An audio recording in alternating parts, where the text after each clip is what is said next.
서울의 차가운 바람이 낡은 배달 스쿠터의 핸들을 쥔 강지훈의 손등을 스쳤다.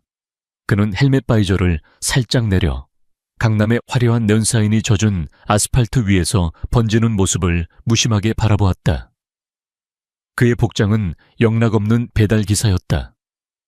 빛바랜 재킷, 달아빠진 청바지, 그리고 세상의 모든 시름을 짊어진 듯한 낡은 배달통. 하지만 그 평범함 속에는 아무도 감히 상상할 수 없는 깊이가 숨겨져 있었다. 그의 눈빛은 거리를 떠도는 다른 이들과 달랐다. 그것은 모든 것을 꿰뚫어보고 본질을 분석하며 가치를 판단하는 억만장자 투자자의 눈빛이었다. 대한민국 경제를 좌지우지하는 거대 투자사 이클립스 캐피털에 숨겨진 회장 강지훈. 그는 1년 전 피비린내 나는 금융계를 떠나 스스로에게 휴식을 주기로 결심했다. 익명성 뒤에 숨어 가장 평범한 삶을 살며 그는 인간과 세상의 진짜 모습을 관찰하고 있었다. 오늘 그의 마지막 배달지는 아우라 코스메틱이라는 신생 화장품 회사의 본사였다. 서류 하나를 전달하는 간단한 임무였지만 스쿠터를 주차하고 건물 로비로 들어서는 순간 지훈은 공기 중에 감도는 미묘한 긴장감을 감지했다. 세련되고 현대적인 인테리어와는 어울리지 않는 마치 폭풍전야와 같은 불안한 침묵이 흘렀다. 직원들은 삼삼오오 모여 무언가 속삭이고 있었고 그들의 얼굴에는 걱정과 불안이 역력했다. 엘리베이터를 타고 최고 경영자실이 있는 20층으로 향하는 동안 지훈은 거울에 비친 자신의 모습을 잠시 바라보았다. 일부러 기른 수염과 피곤해 보이는 인상은 그를 완벽한 소시민으로 위장시켜 주었다. 아무도 이 남자가 단 몇 시간 만에 한 기업의 운명을 바꿀 수 있는 자본과 정보를 쥐고 있다는 사실을 알지 못했다. 이 20층에 도착하자 긴장감은 더욱 짙어졌다. 대표이사실 앞 복되는 비서 한 명이 안절부절 못하며 서 있었고 굳게 닫힌 문 안쪽에서는 격앙된 남성의 목소리가 희미하게 새어나오고 있었다. 서류 배달 왔습니다. 지훈이 낮은 목소리로 말하자 비서는 화들짝 놀라며 그를 돌아보았다. 그녀는 지훈의 허름한 차림새를 위아래로 훑어보더니 곤란한 표정으로 입을 열었다. 지금은 대표님께서 중요한 손님과 대화 중이십니다. 잠시만 기다려 주시겠어요? 바로 그 순간 대표이사실 문이 거칠게 열리며 한 남자가 성큼성큼 걸어 나왔다. 완벽하게 재단된 최고급 슈트 번쩍이는 시계, 그리고 오만함으로 가득 찬 얼굴. 지훈은 한눈에 그를 알아보았다. 최태민. 적대적 M&A로 악명 높은 사모펀드 베리타스 캐피타로의 대표였다. 금융계의 포식자 기업 사냥꾼. 그의 별명은 여러 가지였지만 모두 탐욕과 무자비함을 의미했다. 한서연 대표 마지막으로 경고하지. 내 제안을 거절한다면 당신의 그 예쁜 회사가 어떻게 무너지는지 똑똑히 지켜보게 될 거야. 시장은 정글이고 당신처럼 연약한 초식동물은 결국 나 같은 포식자의 먹이가 될 뿐이야. 최태민의 목소리는 복도 전체에 울려 퍼졌다. 그의 말에는 노골적인 경멸과 위협이 담겨 있었다. 그의 뒤를 따라 한 여성이 문 밖으로 모습을 드러냈다. 그녀가 바로 아우라 코스메틱의 대표 한서연이었다. 지훈의 시선이 그녀에게 머물렀다. 창백한 얼굴이었지만 그녀의 눈은 조금도 흔들리지 않았다. 가늘고 긴 목선과 단정하게 묶은 머리는 그녀의 연약함을 드러내는 듯했지만 굳게 담은 입술과 꼿꼿한 자세에서는 결코 꺾이지 않을 자존심과 강인함이 느껴졌다. 최태민 대표님, 당신의 그 저열한 방식으로는 아우라를 가질 수 없을 때 없을 겁니다. 우리 회사는 제게 단순한 사업체가 아니라 꿈과 열정이 담긴 곳이니까요. 당신 같은 돈벌레는 결코 이해할 수 없겠죠. 한서연의 목소리는 차분했지만 날카로웠다. 그녀는 거대한 포식자 앞에서 한치의 물러섬도 없었다. 최태민은 어이가 없다는 듯 코웃음을 쳤다. 꿈 열정, 그런 감상적인 단어들로 회사를 지킬 수 있을 것 같나. 주주들은 꿈이 아니라 수익률을 보고 움직이는 법이야. 내가 당신 회사 주식을 공매도로 박살내고 언론에 악성 루머를 퍼뜨리는 데는 일주일도 채 걸리지 않아. 그때도 그런 순진한 소리를 할 수 있을지 보자고 그는 한서연의 어깨를 일부러 거칠게 스치며 지나갔다. 그가 지나간 자리에는 비굴한 미소를 띤 그의 부하들이 뒤따랐다. 복도에 남겨진 것은 한서연과 그녀의 비서, 그리고 이 모든 것을 처음부터 끝까지 지켜본 배달기사 강지훈뿐이었다. 최태민 일행이 엘리베이터에 오르는 것을 확인한 후에야 한서연의 굳건했던 어깨가 미세하게 떨리는 것을 지훈은 놓치지 않았다. 그녀는 깊은 숨을 내쉬며 감정을 추스르려 애썼다. 비서가 걱정스러운 얼굴로 다가왔다. 대표님 괜찮으세요? 괜찮아 김 비서. 저런 협박에 무너질 거였다면 시작도 안 했어. 그녀는 애써 미소를 지어 보였지만 그 미소 뒤에 숨겨진 깊은 고뇌와 압박감을 지훈은 읽을 수 있었다. 한서연은 그제야 복도에 서 있는 지훈을 발견했다. 아, 배달 오셨군요. 죄송합니다. 못 볼 꼴을 보여드렸네요. 그녀는 빠르게 평정을 되찾고 프로다운 모습을 보였다. 지훈은 말없이 들고 있던 서류 봉투를 건넸다. 봉투를 받는 그녀의 손가락이 미세하게 떨리고 있었다. 수고 많으십니다. 한서연은 정중하게 인사하고 서류를 받아들었다. 그녀의 눈은 지훈의 낡은 옷차림이 아닌 그의 눈을 똑바로 향했다. 그 짧은 순간 지훈은 그녀의 눈 속에서 절망이 아닌 오히려 더 강하게 타오르는 투지를 보았다. 그것은 위기를 기회로 만들려는 자의 눈빛이었다. 지훈은 아무 말 없이 고개를 까딱하고 돌아섰다. 엘리베이터를 기다리는 동안 그는 방금 전의 광경을 머릿속에서 되짚었다. 최태민의 오만함, 그리고 한서연의 강인함. 그는 수많은 CEO를 만나봤지만 저렇게 절체절명의 위기 속에서도 품위를 잃지 않는 사람은 드물었다. 그녀의 회사 아우라는 분명 혁신적인 기술력이나 제품을 가지고 있을 것이다. 그렇지 않다면 최태민 같은 포식자가 저렇게까지 집착할 리가 없었다. 엘리베이터 문이 열리고 지훈은 안으로 들어섰다.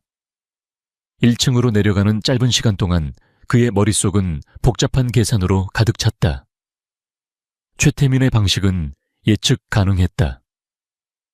여론조작, 주가 폭락 유도, 그리고 이사회를 장악하여 경영권을 헐값에 빼앗는 것.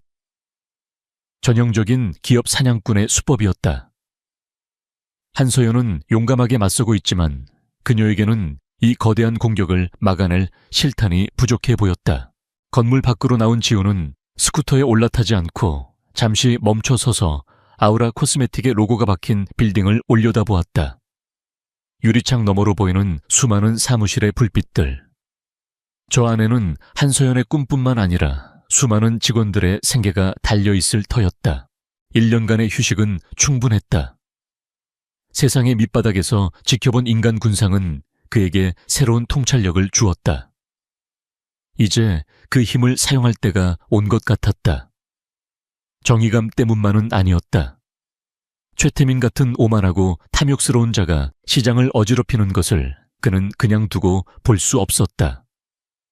그리고 무엇보다 한서연의 눈빛에서 보았던 그 가능성에 투자하고 싶어졌다. 그것은 그 어떤 재무제표보다도 확실한 투자 가치였다. 지훈은 주머니에서 투박한 폴더폰을 꺼냈다. 스마트폰이 아닌 오직 통화와 문자만 가능한 구형 모델이었다. 단축번호 1번을 길게 누르자 신호음이 몇 번 울리고 곧바로 침착한 남성의 목소리가 들려왔다. 회장님, 이클립스 캐피털의 실질적인 운영을 책임지고 있는 김 비서였다. 그는 지훈의 가장 충성스러운 오른팔이었다. 김 비서, 2가지 조사를 부탁하네. 지훈의 목소리는 더 이상 평범한 배달기사의 것이 아니었다. 차갑고 날카로우며 절대적인 권위가 실려 있었다. 첫째, 베리타스 캐피탈의 최태민. 그의 모든 것, 개인자산, 차명 계좌, 약점 숨겨진 거래 내역까지 샅샅이 뒤져. 둘째, 아우라 코스메틱의 한서연 대표. 회사의 재무상태, 기술력, 그리고 그녀 개인에 대한 모든 정보를 내일 아침까지 내 책상 위에 올려놓게. 모든 것을. 알겠습니다, 회장님. 김 비서는 이유를 묻지 않았다. 지난 수년간 강지훈의 이런 갑작스러운 지시는 언제나 거대한 폭풍의 서막이었음을 그는 잘 알고 있었다. 전화를 끊은 지우는 다시 헬멧을 썼다. 시동을 걸자 낡은 스쿠터 엔진이 힘겹게 울었다. 그는 다시 수많은 배달 오토바이 행렬 속으로 섞여 들어갔다. 하지만 이제 그는 더 이상 방관자가 아니었다. 서울의 밤거리 속으로 사라지는 그의 뒷모습은 거대한 전쟁의 서막을 알리는 조용한 신호탄과도 같았다. 한서연은 아직 알지 못했다. 자신을 절망의 구렁텅이로 밀어 넣으려던 최악의 하루가 사실은 그녀의 인생을 송두리째 바꿀 가장 거대한 행운의 시작이었다는 것을. 그리고 그 행운은 방금 전 자신을 스쳐 지나간 초라한 배달기사의 모습으로 찾아왔다는 것을. 다음 날 아침 서울의 하늘은 잿빛 구름으로 뒤덮여 있었다. 강지훈의 낡은 스쿠터는 허름한 다세대 주택의 주차장에 세워져 있었지만 그의 진짜 아침은 그곳에서 30km 떨어진 한강이 내려다 보이는 초고층 펜트하우스에서 시작되었다. 겉보기에는 평범한 고급 주거 공간이었지만 내부는 최첨단 기술로 무장한 비밀 사령부나 다름없었다. 거대한 통유리창은 버튼 하나로 불투명하게 변했고 벽면은 실시간 주식 시세와 전 세계 금융 데이터를 보여주는 거대한 스크린으로 바뀌었다. 강지훈은 어젯밤의 배달기사 복장을 벗고 편안하지만 고급스러운 캐주얼 차림으로 커피를 내리고 있었다. 그의 앞에는 그림자처럼 서 있는 김 비서가 태블릿 PC를 들고 있었다. 밤사이에 그는 강지훈이 지시한 모든 정보를 완벽하게 정리해왔다. 보고하겠습니다, 회장님. 김 비서의 목소리는 낮고 차분했다. 베리타스 캐피탈의 최태민. 알려진 대로 공격적인 M&A 전문가입니다. 하지만 그 이면에는 여러 페이퍼 컴퍼니를 이용한 주가 조작과 내부자 거래 혐의가 짙습니다. 특히 오리온 벨트라고 불리는 수법을 자주 사용합니다. 해외에 설립한 세계의 유령 법인을 통해 동시에 특정 주식에 대한 공매도 주문을 넣어 인위적으로 주가를 폭락시킨 후 바닥에서 헐값에 지분을 매입하는 방식입니다. 현재 금융감독원의 감시망을 교묘하게 피하고 있습니다. 지우는 말없이 커피를 한 모금 마셨다. 그의 눈빛이 차갑게 빛났다. 오리온 벨트. 사냥꾼 오리온의 허리띠에 있는 세 개의 별처럼 세 개의 창구를 이용해 목표물을 포위하는 비열한 수법이었다. 아우라 코스메틱은 어떻지? 한서연 대표의 부친이 설립한 회사로 5년 전 작고하신 후 한 대표가 경영권을 물려받았습니다. 회사의 핵심 기술은 아우라 펩타이드 과이라는 독자적인 노화 방지 펩타이드 성분입니다. 현재 업계 최고 수준의 기술이지만 지난 3년간의 연구개발 비용으로 인해 현금 유동성에 심각한 문제를 겪고 있습니다. 여러 투자 유치를 시도했지만 최태민 측의 방해 공작으로 번번이 무산된 것으로 보입니다. 김 비서는 태블릿 화면을 넘겨 아우라 코스메틱의 재무제표와 기술 보고서를 띄웠다. 지우는 날카로운 눈으로 데이터를 훑어보았다. 부채 비율은 높았지만 기술의 잠재 가치는 엄청났다. 제대로 된 투자와 마케팅만 뒷받침된다면 글로벌 코스메틱 시장의 판도를 바꿀 수도 있을 진주였다. 한소연은 진흙 속에서 진주를 지키기 위해 고군분투하고 있었던 것이다. 한서연 대표는 강한 사람입니다. 김 비서가 조심스럽게 덧붙였다. 부친의 유산을 지키기 위해 지난 5년간 업계의 모든 편견과 싸워왔습니다. 배경도 인맥도 없이 오직 실력만으로 회사를 이끌고 있지만 최태민 같은 상대를 만나 역부족인 상황입니다. 지우는 고개를 끄덕였다. 모든 퍼즐이 맞춰졌다. 최태민은 아우라의 기술력을 탐내고 있었고 한서연의 약점을 파고들어 회사를 통째로 삼키려 하고 있었다. 그리고 그의 다음 수는 분명 오리온 벨트를 이용한 주가 폭락 작전일 터였다. 알았다. 나가보게. 회장님, 저희 이클립스 캐피탈이 직접 나설까요? 자금력으로 찍어 누르면 베리타스 정도는... 아니, 지우는 단호하게 김 비서의 말을 잘랐다. 내가 직접 나서면 최태민은 물론이고 시장 전체가 주목하게 될 거다. 그건 내가 원하는 그림이 아니야. 사자가 토끼를 사냥하는데 전력을 다할 필요는 없지. 이건 그녀가 스스로 이겨내야 할 싸움이다. 나는 약간의 힌트만 줄 뿐이야. 지훈의 입가에 희미한 미소가 걸렸다. 그는 미스터 K라는 이름으로 활동할 때를 떠올렸다. 몇 년 전 그는 부패한 대기업 총수 일가에 비자금을 폭로하고 가치 있는 중소기업을 위기에서 구해내며 금융계에 파란을 일으켰다. 아무도 그의 정체를 몰랐다. 그는 유령처럼 나타나 시장의 정의를 바로잡고 홀연히 사라지는 존재였다. 사람들은 그를 여의도의 유령이라 불렀다. 그날 오후 지훈은 다시 낡은 스쿠터에 올랐다. 그의 손에는 아우라 코스메틱으로 향하는 또 다른 작은 소포가 들려 있었다. 이것은 김 비서가 의도적으로 만든 배달건이었다. 그는 현장의 공기를 직접 느껴야 했다. 아우라 코스메틱의 분위기는 어제보다 훨씬 더 무거웠다. 직원들의 얼굴에는 수심이 가득했고 복도를 오가는 발걸음조차 힘이 없었다. 지훈은 일부러 엘리베이터를 기다리는 척하며 직원들의 대화를 엿들었다. 이 은행에서 대출 연장을 거부했다는 소문이 사실일까? 최태민, 그 악마 같은 놈이 우리 회사를 노리고 있다던데 우린 이제 어떻게 되는 거지? 불안감은 전염병처럼 회사 전체에 퍼져나가고 있었다. 바로 그때 지훈의 옆쪽에서 날카로운 통화 소리가 들렸다. 한서연이었다. 그녀는 비상계단 입구에 서서 누군가와 격렬하게 통화하고 있었다. 부사장님, 지금 그게 말이 된다고 생각하세요? 이 상황에서 우리 기술을 헐값에 매각하자는 겁니까? 그건 항복하자는 거나 다름없어요. 저는 절대 포기 못합니다. 그녀의 목소리는 지쳐 있었지만 결의에 차 있었다. 통화를 끄는 그녀는 깊은 한숨을 내쉬며 이마를 짚었다. 외부의 적뿐만 아니라 내부의 배신과 나약함과도 싸워야 하는 그녀의 고독한 처지가 고스란히 느껴졌다. 그녀가 돌아서는 순간 지훈과 눈이 마주쳤다. 그녀는 어제 그 배달 기사임을 알아보고 희미하게 고개를 끄덕였다. 지훈 역시 아무 말 없이 하지만 상대를 온전히 이해한다는 듯 아주 미세하게 고개를 끄덕여 주었다. 그것은 동정이 아닌 존중의 표시였다. 한서연은 그의 예상치 못한 반응에 잠시 의아한 표정을 지었지만 곧 자신의 사무실로 향했다. 그날 밤 지훈은 자신의 펜트하우스로 돌아왔다. 그는 수십 개의 모니터가 번쩍이는 책상 앞에 앉았다. 이제 때가 되었다. 한서연에게 무기를 쥐어줄 시간이었다. 그는 거대한 자금으로 그녀를 구원할 수도 있었다. 하지만 그것은 그녀를 온실 속 화초로 만드는 길일 뿐이었다. 그녀는 스스로의 힘으로 가시밭길을 헤쳐나가야 더 강해질 수 있었다. 지훈은 복잡한 보안 시스템으로 보호되는 개인 노트북을 열었다. 수차례의 가상 사설망, VPN 우회와 암호화 프로토콜을 거쳐 그의 진짜 IP 주소는 지구상 어디에서도 추적할 수 없는 상태가 되었다. 그는 익명의 이메일 계정을 생성했다.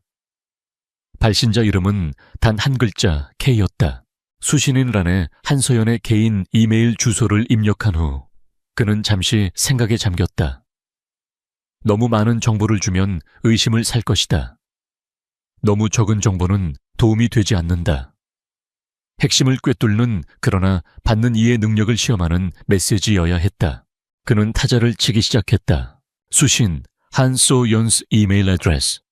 발신 K 제목 사냥꾼의 덫에 대하여. 한서연 대표에게 이틀 뒤 오전 9시 정각. 오리온 벨트가 당신의 하늘에 나타날 것이다. 싱가포르, 홍콩, 케이맨 제도에 위치한 3개의 해외 계좌에서 당신의 주식에 대한 조직적인 공매도 공격이 시작될 것이다. 그들의 목표는 개장 5분 안에 주가를 20% 폭락시키는 것이다. 하지만 기억하라. 가장 밝은 별도 스스로 빛을 내지는 못한다. 그들은 과도한 레버리지를 사용했다. 작은 충격에도 무너질 수 있는 허상이다.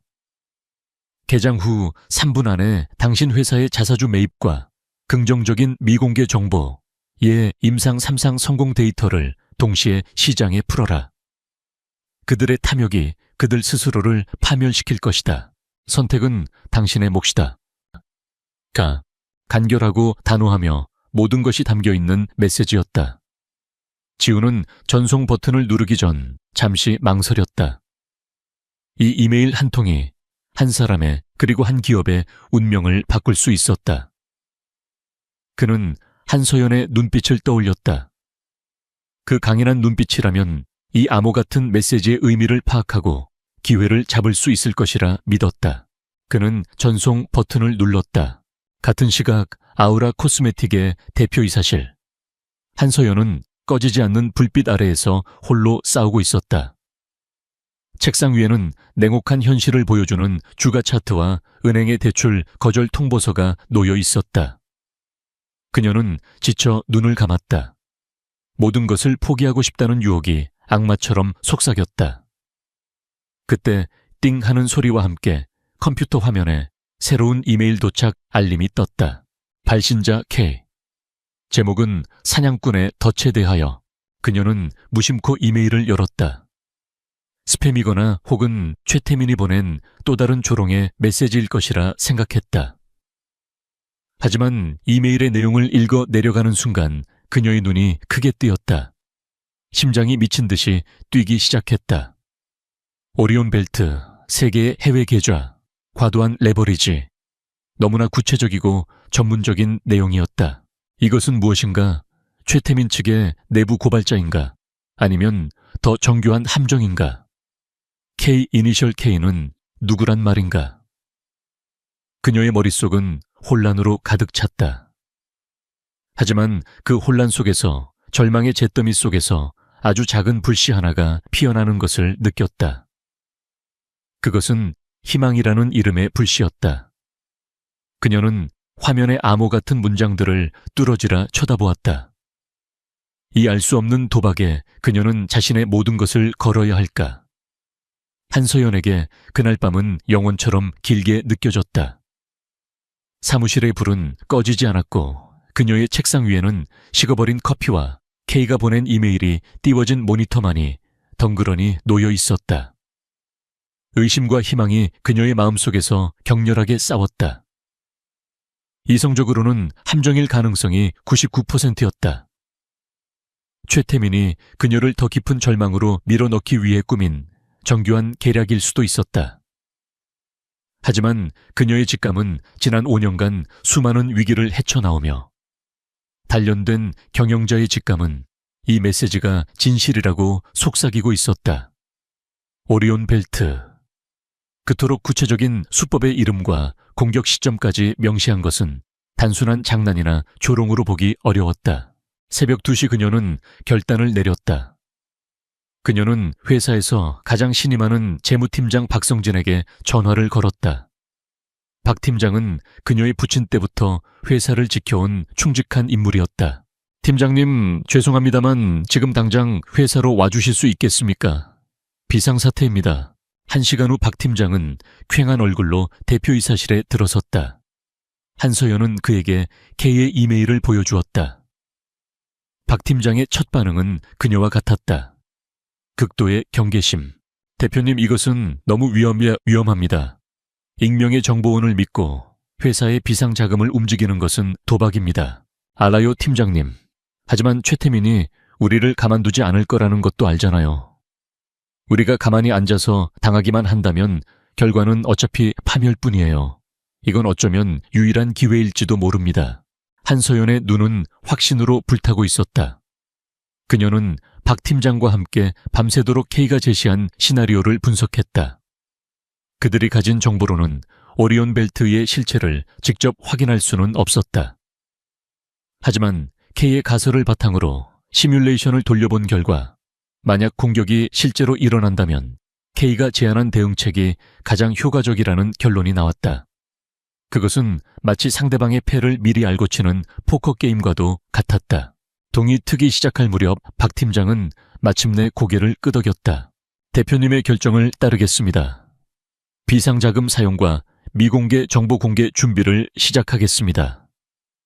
모든 책임은 제가 함께 지겠습니다. 그의 말에 한서연은 눈시울이 뜨거워지는 것을 느꼈다. 이 고독한 싸움에서 그녀는 혼자가 아니었다. 이틀 후 운명의 날 아침이 밝았다. 한서연의 사무실은 작은 전쟁 상황실로 변해 있었다. 그녀와 박 팀장 그리고 몇몇 핵심 인력들은 숨을 죽인 채 벽에 걸린 대형 스크린을 주시했다. 스크린에는 아우라 코스메틱의 주가 그래프가 붉은색으로 깜박이고 있었다. 오전 9시 주식시장 개장을 알리는 벨이 울렸다. 바로 그 순간이었다. 마치 키이 예언이 현실이 된 것처럼 스크린의 숫자들이 미친 듯이 아래로 곤두박질치기 시작했다. 싱가포르, 홍콩, 케이맨 제도로부터 흘러나온 엄청난 양의 매도 주문이 시장을 덮쳤다. 개장 1분 만에 주가는 5% 폭락했다. 2분 만에 10%도 공포에 질린 개인 투자자들의 투매까지 이어지며 하락세는 걷잡을 수 없이 커져갔다. 상황실의 공기는 얼음장처럼 차가워졌다. 대표님, 박 팀장의 목소리가 떨렸다. 하지만 한서연은 침착했다. 오히려 그녀의 눈은 얼음보다 차갑게 빛나고 있었다. K의 예언이 정확히 들어맞는 것을 확인한 순간 그녀의 모든 의심은 사라지고 확신만이 남았다. 그녀는 시계를 보았다. 9시 3분. 지금이었다. 실행하세요. 그녀의 나지막하지만 단호한 명령이 떨어졌다. 박 팀장은 떨리는 손으로 전화기를 들었다. 지금이다 준비된 자사주 매입을 시작해. 동시에 홍보팀장은 미리 준비해둔 보도자료를 모든 언론사에 일제히 배포했다. 속보, 아우라 코스메틱 꿈의 성분, 아우라 펩타이드 과열, 임상 3상 성공, FDA 승인 임박, 글로벌 안티에이징 시장에 게임 체인저 예고. 시장은 즉각적으로 반응했다. 악재를 뚫고 터져나온 강력한 호재에 시장의 분위기는 급반전되었다.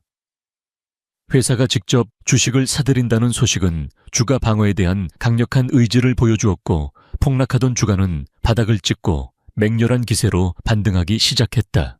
상황을 지켜보던 공매도 세력은 당황하기 시작했다. 주가를 폭락시켜 헐값에 되사려던 그들의 계획은 완전히 틀어졌다. 오히려 주가가 계속해서 오르자 그들은 손실을 줄이기 위해 서둘러 주식을 다시 사들여야 하는 상황에 몰렸다. 그들의 매수세는 역설적으로 주가 상승을 더욱 부채질하는 결과로 이어졌다. 전형적인 숏 스퀴즈 현상이 발생한 것이다. 오전 10시 아우라 코스메틱의 주가는 개장 시보다 15%나 상승한 상태로 안정적인 흐름을 보였다. 최태민의 오리온벨트 작전은 완벽하게 실패했고 그들은 막대한 손실을 입고 퇴각해야 했다. 아우라 코스메틱의 상황실에서는 조용한 환호성이 터져나왔다. 직원들은 서로를 부둥켜 안고 기쁨을 나누었다. 한서연은 의자에 몸을 기댄 채 가쁜 숨을 몰아쉬었다. 그녀는 해냈다. 불가능해 보였던 싸움에서 첫 승리를 거둔 것이다.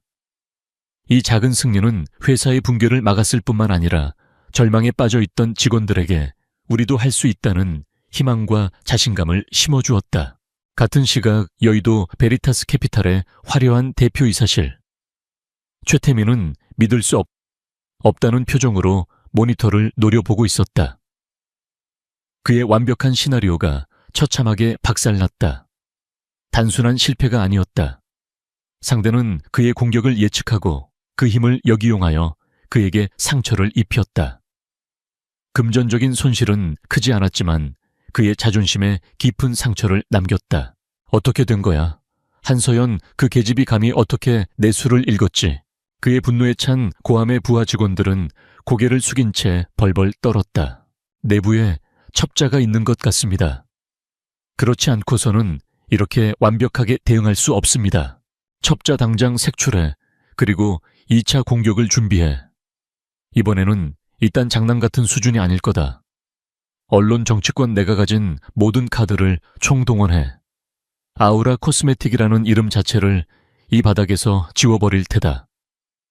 내가 그 여자의 모든 것을 빼앗고 무릎 꿇리는 모습을 똑똑히 보여주지. 최태민의 눈은 증오와 광기로 번들거렸다.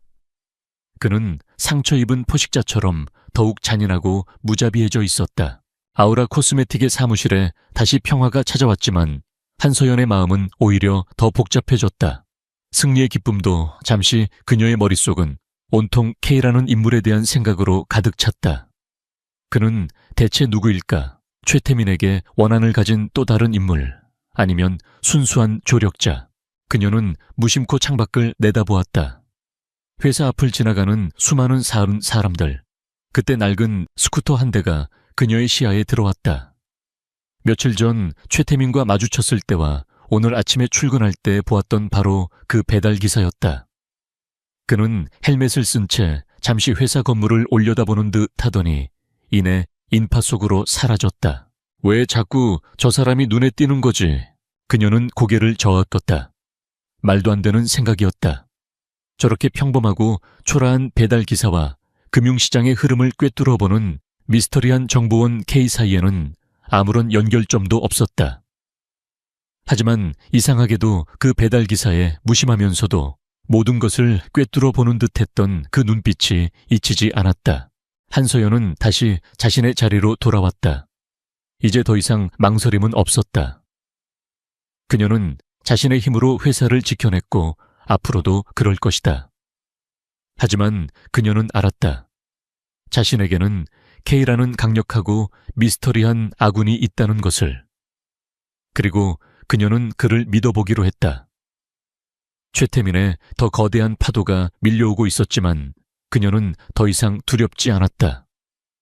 오히려 다음 전투가 기다려졌다. 그녀의 심장은 새로운 투지와 함께 미지의 조력자에 대한 강렬한 호기심으로 다시 뛰기 시작했다.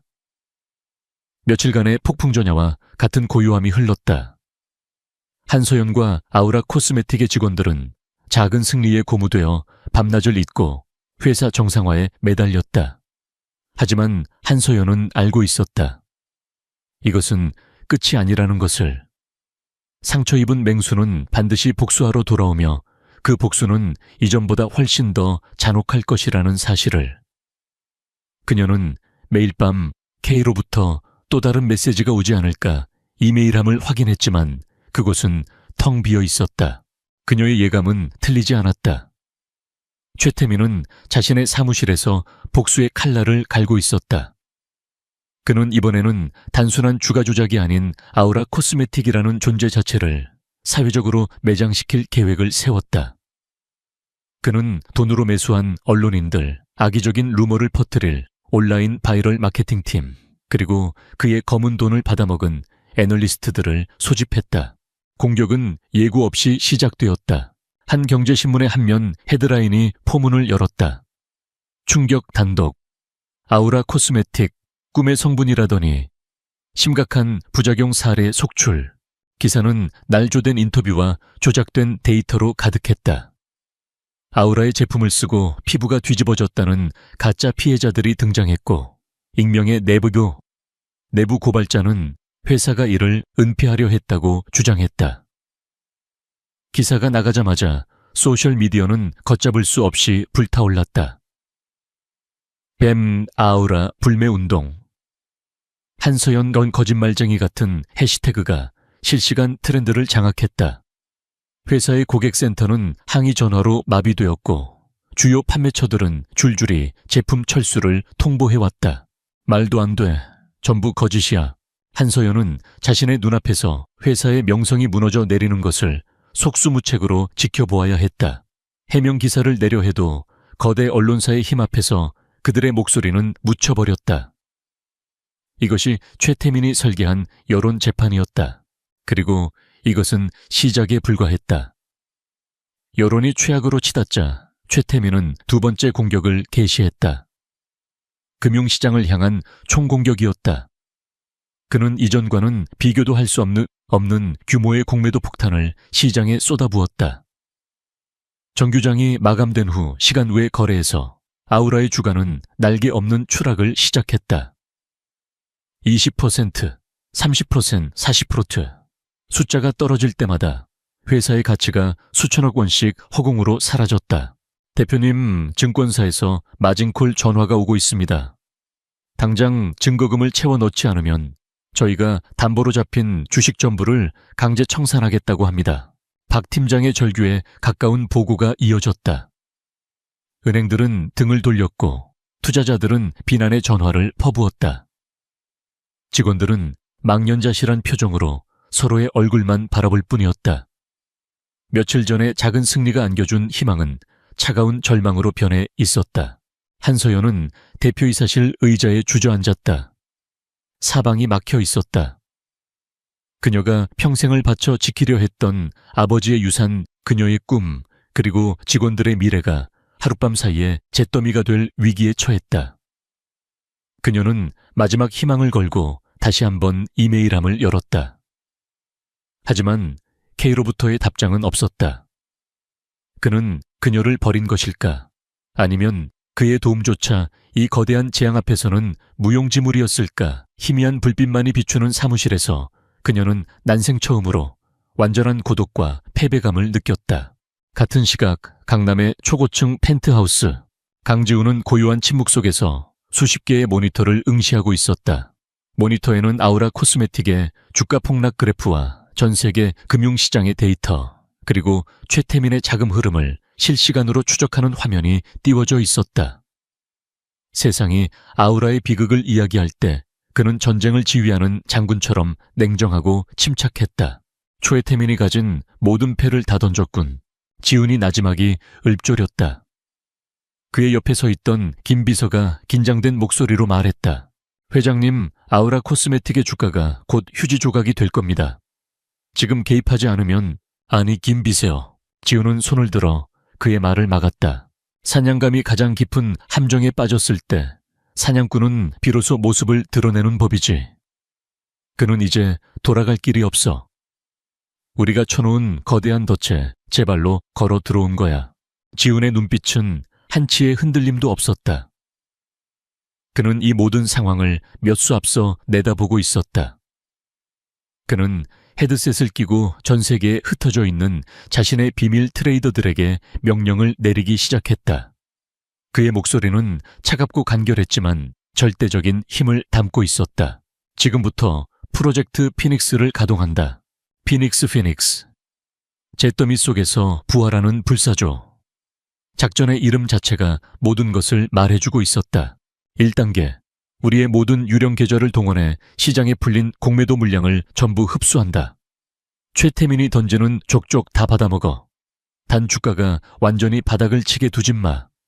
마진콜 기준선 바로 위에서 아슬아슬하게 유지만 시켜. 놈들이 승리를 확신하고 더 많은 자금을 쏟아붓도록 유도하는 거다. 2단계. 김비서, 이제 때가 됐네.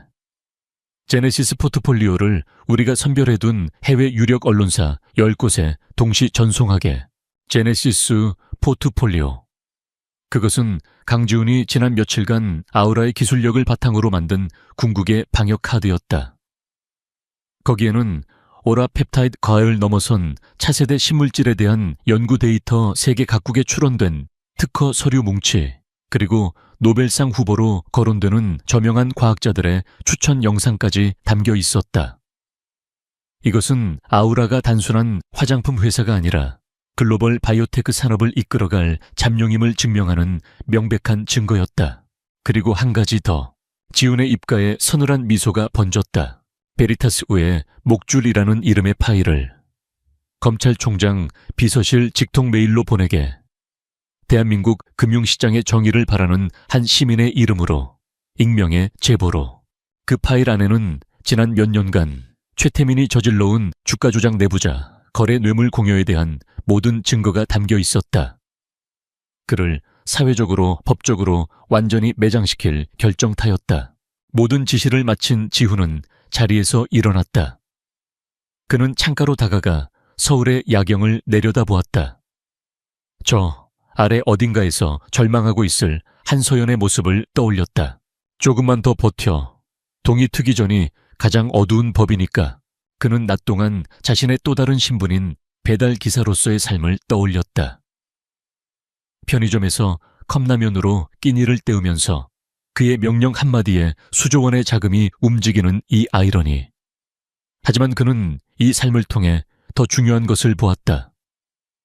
돈과 권력의 허상 뒤에 있는 사람들의 진짜 얼굴을. 밤은 깊어갔다. 시장은 문을 닫았고 아우라 코스메틱의 주가는 폭락한 상태로 멈춰 있었다. 최태민은 자신의 승리를 자축하며 최고급 샴페인을 터뜨렸다.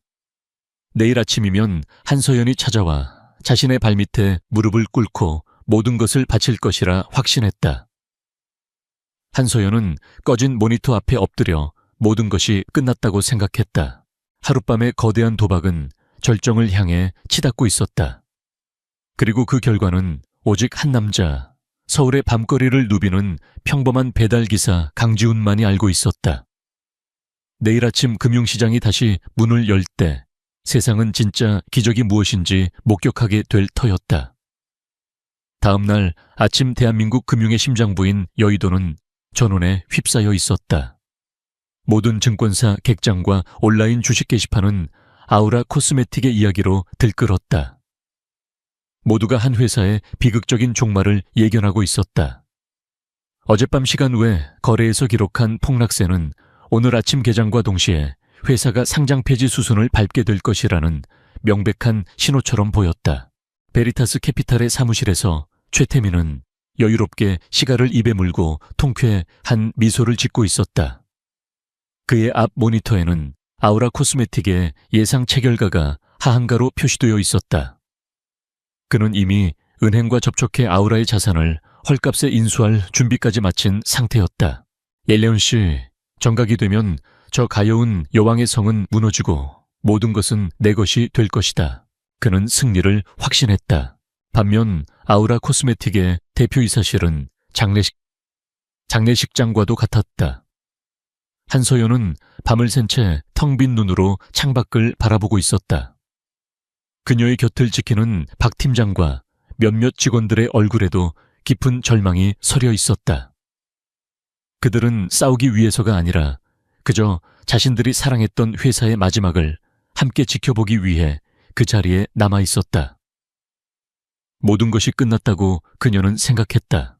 오전 9시, 개장을 알리는 날카로운 벨소리가 대한민국 전체에 울려 퍼졌다. 모두의 예상대로 아우라 코스메틱의 주가는 개장과 동시에 수직으로 낙하했다. 하지만 그것은 단 1초 눈을 깜박이는 찰나의 순간에 불과했다. 바로 그 다음 순간 기적이 일어났다. 마치 거대한 대매 수문이 열린 것처럼 상상을 초월하는 매수 주문이 시장을 덮쳤다. 바하마, 스위스, 룩셈부르크. 전 세계에 조세 피난처에 거점을 둔 수십 개의 계좌에서 쏟아져 나온 자금은 최태민이 쏟아부은 공매도 물량을 순식간에 집어삼키기 시작했다. 동시에 지난밤 미국과 유럽에서 먼저 퍼지기 시작한 제네시스 포트폴리오의 위력이 아시아 시장을 강타했다. 블룸버그, 아우라 코스메틱 단순 화장품, 회사 아닌 차세대 바이오 기업, 미공개 파이프라인 가치 수십억 달러에 이를 수도. 로이터, 노벨상 수상자 아우라의 신기술에 인류의 노화를 멈출 혁명이라 극찬. 정부에 굶주려 있던 기관 투자자들과 스마트한 개인 투자자들이 미친 듯이 매수 버튼을 누르기 시작했다. 주가는 폭락을 멈추고 90도로 꺾여 하늘로 치솟기 시작했다. 플루스 10%, 50% 건커%. 주가가 단기간에 너무 급등하자 서킷 브레이커가 발동되어 거래가 일시 정지되었다. 하지만 거래가 재개될 때마다 주가는 더욱 맹렬한 기세로 폭등했다. 최태민과 공매도 세력은 자신들이 파놓은 덫에 스스로 갇힌 신세가 되었다. 주식을 빌려서 팔았던 그들은 이제 손실을 확정하기 위해 빌린 주식을 시장에서 다시 사서 갚아야만 했다. 하지만 그들이 주식을 사려고 할수록 주가는 더욱 미친 듯이 올라갔다. 전설로만 듣던 지옥의 쇼스 퀴즈가 현실이 된 것이다. 최태민의 사무실은 아비규환으로 변했다. 여유롭던 그의 얼굴은 새하얗게 질려 있었다. 말도 안 돼. 이게 어떻게 가능해? 자금 출처가 어디야? 대표님, 손실액이 1조 원을 돌파했습니다. 대표님, 2조 원입니다. 이대로 가면 회사가 파산합니다. 트레이더들의 비명이 사무실을 가득 메웠다. 최태민의 눈은 공포로 완전히 이성을 잃었다. 그는 수화기를 잡고 미친 듯이 소리쳤다. 팔아 당장 다 팔아 손절해. 하지만 팔 수 있는 것은 없었다. 오직 천문학적인 가격에 주식을 되사서 갚아야 할 빚뿐이었다. 아우라 코스메틱의 사무실, 모두가 자신의 눈을 의심했다. 절망적인 침묵은 믿을 수 없다는 탄성으로 이내 뜨거운 눈물과 환호성으로 바뀌었다. 한서연은 자리에서 일어나 휘청거렸다. 그녀의 두 뺨으로 뜨거운 눈물이 흘러내렸다. 그녀의 회사는 살아남았다. 아니, 살아남은 정도가 아니었다. 모니터 속에서 아우라 코스메틱의 시가총액은 기하급수적으로 불어나고 있었다. 하룻밤 사이에 조 단위의 가치가 더해졌다. 제목 그대로 그녀는 말 그대로 하룻밤에 수천억을 번 여왕이 되었다. 언론은 열광했다. 여왕의 귀환, 한서연 대표 최악의 위기에서 기적의 역전승. 기업 사냥꾼 최태민 한서연의 덫에 걸려 몰락. 그녀는 순식간에 탐욕스러운 포식자를 자신의 지략으로 파멸시킨 여신이자 대한민국 재계의 새로운 아이콘으로 떠올랐다. 기자들은 그녀와의 인터뷰를 따내기 위해 회사 앞으로 구름처럼 몰려들었다. 하지만 축제 같은 분위기 속에서 한서연은 조용히 자신의 자리에 앉아 있었다. 그녀는 이것이 온전한 자신의 승리가 아님을 알고 있었다. 이 모든 기적의 배후에는 유령처럼 나타나 자신에게 길을 알려준 K가 있었다. 그녀는 스마트폰을 꺼내 K가 보낸 마지막 이메일을 다시 읽었다. 감사함과 동시에 그의 정체에 대한 궁금증이 미칠 듯이 솟아올랐다. 그는 대체 누구일까? 왜 자신을 도운 것일까? 그녀는 이 미스터리한 구원자를 반드시 찾아내 감사 인사를 전해야 한다고 생각했다. 그날 오후 전쟁은 끝났다. TV 뉴스 화면에는 속보 자막이 쉴 새 없이 흘러나왔다. 속보. 베리타스 캐피탈 사상 최악의 숏 스퀴즈로 파산 위기. 긴급. 아우라의 기적. 배후의 미스터리 투자자. 미스터 K는 누구인가? 전 세계 금융계 주목, 단독, 검찰 주가 조작 및 뇌물 공여 혐의로 베리타스 캐피탈 본사 압수수색. 강지훈의 마지막 한 수가 결정타를 날린 것이다. 악당은 몰락했고 여주인공은 승리했다. 하지만 이 거대한 드라마의 진짜 주인공 K의 정체는 여전히 안개 속에 가려져 있었다. 전쟁은 끝났지만 진짜 이야기는 이제부터 시작이었다. 아우라의 기적 이후 며칠이 흘렀다. 최태민은 몰락했다. 그의 회사는 파산했고 자산은 동결되었으며 검찰의 수사망은 시시각각 그의 목을 조여오고 있었다. 한때 금융계를 호령하던 포식자는 이제 언론의 조롱거리이자 모두가 손가락질하는 범죄자로 전락했다. 하지만 그는 순순히 패배를 인정하지 않았다. 그의 마음속에는 복수심보다 더 큰 불타는 의문이 자리 잡고 있었다. 도대체 누구에게 당한 것인가? 그는 한서연 혼자서 그런 완벽한 작전을 설계했다고는 믿지 않았다. 그건 불가능했다. 그녀의 배후에는 거대한 유령이 있었다. 그는 남은 돈과 인맥을 총동원해 그 유령의 정체를 파헤치기 시작했다. 아우라 코스메틱의 모든 것을 샅샅이 뒤졌다. 새로운 컨설턴트 계약 비밀회의, 의심스러운 자금 흐름. 하지만 아무것도 나오지 않았다. 완벽한 무결점. 그것이 그를 더욱 미치게 만들었다. 절망에 빠져있던 그는 마지막 지푸라기라도 잡는 심정으로 사건 전후의 아우라 코스메틱 본사 건물 CCTV 영상을 전부 확보해 며칠 밤낮으로 돌려보았다. 뭔가 아주 사소하더라도 평소와 다른 점을 찾기 위해서였다. 그리고 마침내 그는 찾아냈다. 너무나도 사소해서 모두가 지나쳤던 하지만 그의 편집증적인 눈에만 포착된 하나의 단서. 바로 배달 기사였다. 똑같은 낡은 스쿠터, 똑같은 허름한 복장의 배달 기사가 이상하리만치. 중요한 순간마다 CCTV에 등장했다. 자신이 처음 한서연을 협박하던 날, 첫 번째 공매도 공격이 실패하던 날, 그리고 마지막 결전의 날 아침까지. 이놈이다. 최태민의 눈이 번뜩였다. 말도 안 되는 추측이었지만 이것이 그가 가진 유일한 실마리였다. 그는 미친 듯이 그 배달 기색에 집착하기 시작했다. 유니폼에 적힌 배달 대행업체 이름을 단서로 협박과 회유를 동원해 마침내 그 배달 기사의 신상과 담당 구역을 알아냈다. 이름 강지훈, 주된 배달 구역 강남. 그 무렵 강지훈은 자신의 휴가를 마무리할 준비를 하고 있었다. 그는 마지막으로 아우라 코스메틱에 배달을 가기로 했다. 김 비서가 익명의 후원자 이름으로 보낸 회사의 모든 임직원을 위한 최고급 케이크와 샴페인이었다. 이제 배달기사 강지훈의 역할은 끝이었다. 그가 배달을 마치고 건물 밖으로 나왔을 때였다. 내 오구나 내 놈이었어. 초췌하고 광기에 찬 몰골의 최태민이 달려와 그의 팔을 거칠게 붙잡았다. 내 놈, 평범한 배달부가 아니지. 누구냐? 넌 누가 시켰어? 한서연 그 계집이냐? 아니면 다른 놈이냐 말해. 최태민의 고함에 지나가던 사람들의 시선이 쏠렸다. 마침 중요한 회의를 위해 건물을 나서던 한서연 역시 그 소동을 목격하고 걱정스러운 표정으로 다가왔다. 하지만 강지훈은 최태민의 광기 어린 모습에도 불구하고 바위처럼 침착했다. 그는 아무 말 없이 경멸과 연민이 섞인 눈으로 최태민을 내려다볼 뿐이었다. 끝났어, 최태민. 그의 나지막한 한마디가 최태민의 분노에 기름을 부었다. 끝끝싸 아직 안 끊었어. 내 놈의 정체를 밝히고 이 모든 게 사기극이었다는 걸 세상에 폭로할 거다. 최태민이 강지훈의 멱살을 잡으려던 바로 그 순간 스르륵 소리도 없이 칠흑같이 검고 육중한 최고급 세단 한 대가 그들 옆에 멈춰 섰다. 뒷좌석 문이 열리고 완벽한 슈트 차림에 김 비서가 내렸다. 그의 손에는 지훈이 입을 최고급 코트가 들려 있었다.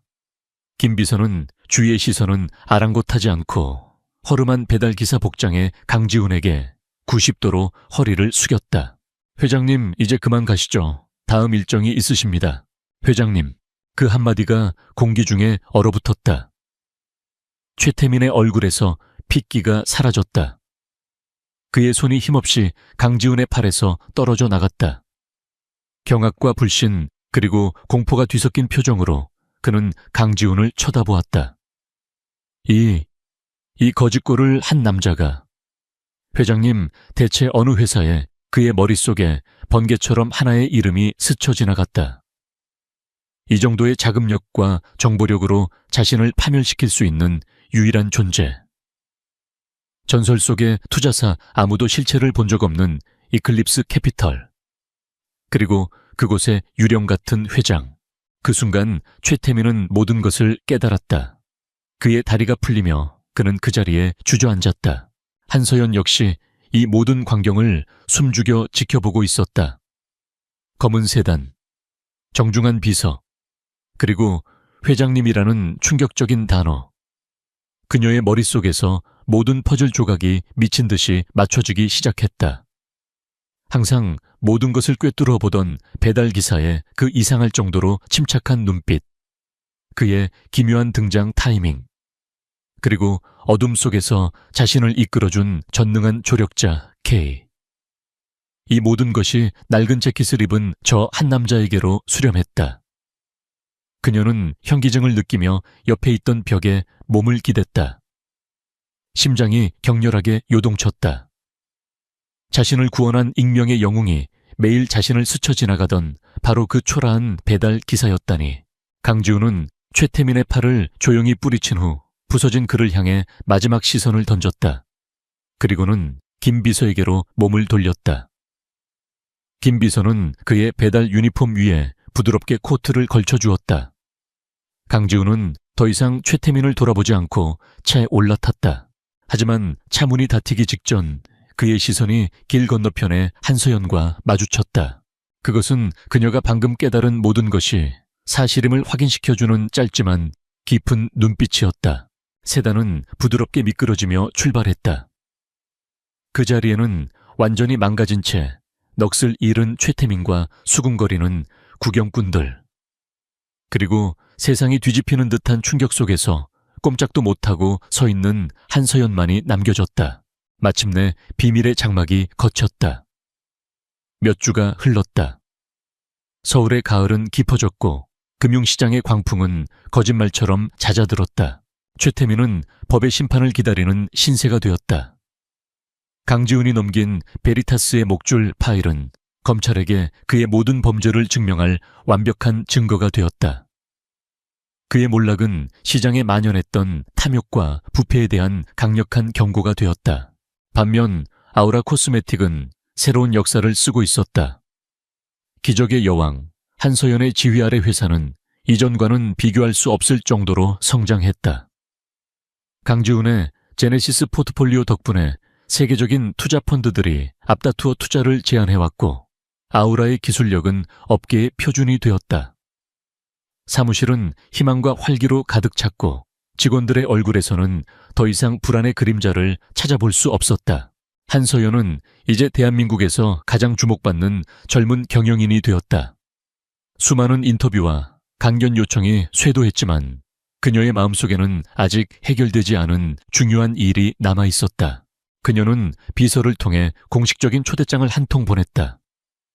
수신인은 배달기사 강지훈도 미스터리한 K도 아니었다. 그것은 이클립스 캐피털 회장 강지훈 귀하에게 보내는 정중한 초대였다. 그녀는 더 이상 구원받은 피해자가 아닌 아우라 코스메틱의 대표로서 동등한 위치에서 그를 만나고 싶었다. 약속 장소는 시끄러운 도심에서 벗어난 북악산이 보이는 조용한 한옥 갤러리의 개인실이었다. 한서연이 먼저 도착해 차를 마시며 그를 기다렸다. 잠시 후 문이 열리고 강지훈이 들어섰다. 낡은 배달 재킷 대신 과시적이지 않지만 완벽하게 몸에 맞는 수트를 입은 그의 모습은 조용한 권위 그 자체였다. 한서연 역시 성공한 CEO의 자신감이 넘치는 모습으로 그를 맞았다. 두 사람 사이에는 잠시 어색하지만 미묘한 침묵이 흘렀다. 그들의 기이했던 만남들을 떠올리면 당연한 일이었다. 먼저 입을 연 것은 한서연이었다. 그녀는 찻잔을 내려놓고 깊이 고개를 숙였다. 정식으로 인사드리고 싶었습니다. 제 회사뿐만 아니라 제 자신을 구해주셔서 감사합니다. 그녀는 다시 고개를 들고 그의 눈을 똑바로 보았다. 하지만 단순히 저를 구해준 것에 대한 감사 인사가 아닙니다.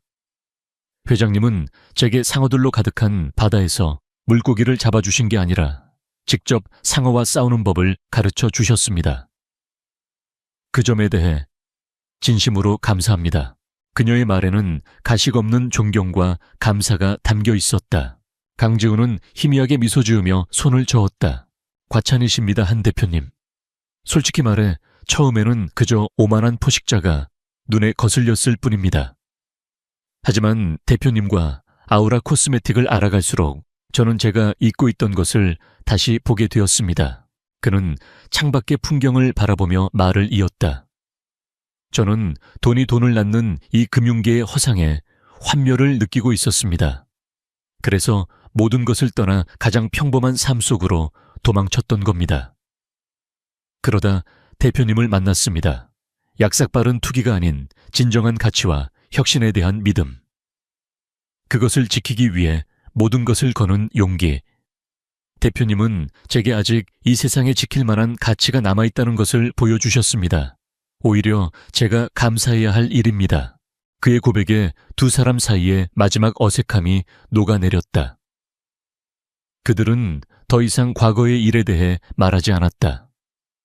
대신 그들은 미래에 대해 이야기했다. 기업의 철학 리더의 책임, 그리고 기술이 세상을 어떻게 바꿀 수 있는지에 대해. 놀랍게도 그들은 모든 면에서 같은 비전을 공유하고 있었다. 대화가 무르익을 무렵 한서연이 먼저 본론을 꺼냈다. 그녀의 눈빛은 그 어느 때보다 진지하고 빛나고 있었다. 회장님, 오늘 제가 이 자리를 청한 것은 단지 감사 인사를 하기 위함만은 아닙니다. 공식적인 파트너십을 제안하고 싶습니다.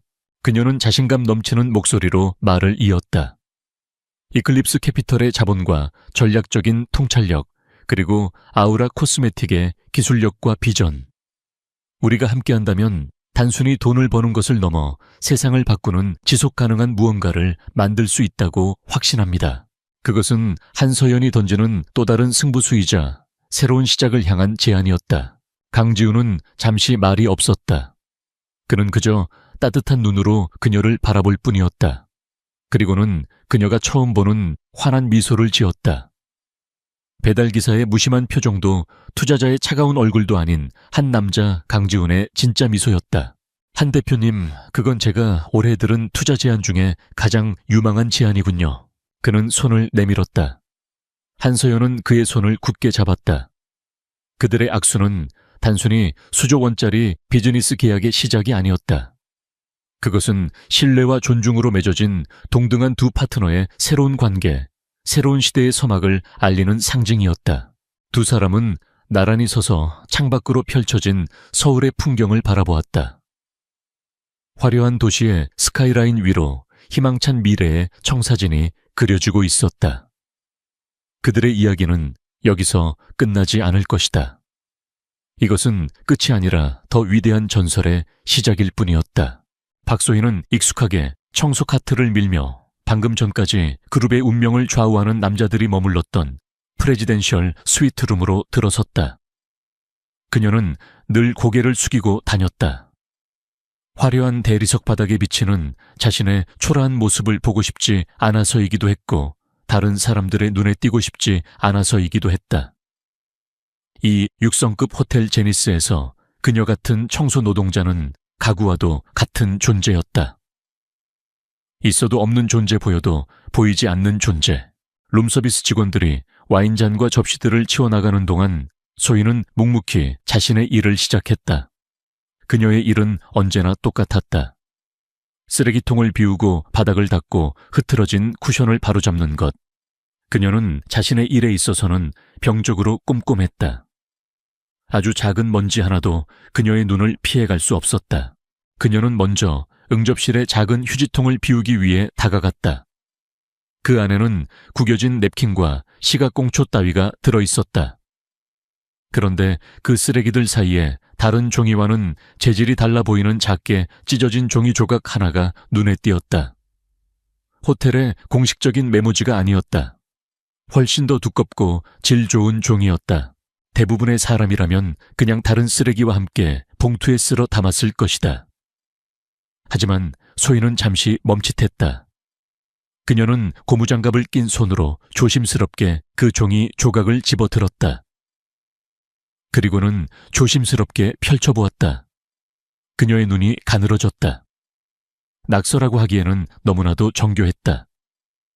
육각형의 화학 구조식 일부처럼 보이는 그림. 그 옆에는 알파벳과 숫자가 뒤섞인 시그웨73 같은 기호가 적혀 있었다. 그리고 그 옆에 손으로 쓴 듯한 2.05%라는 숫자와 퍼센트 기호가 있었다. 화학. 그녀가 고등학교 때 가장 싫어했던 과목이었다. 그녀는 그것이 무엇을 의미하는지 전혀 알 수 없었다.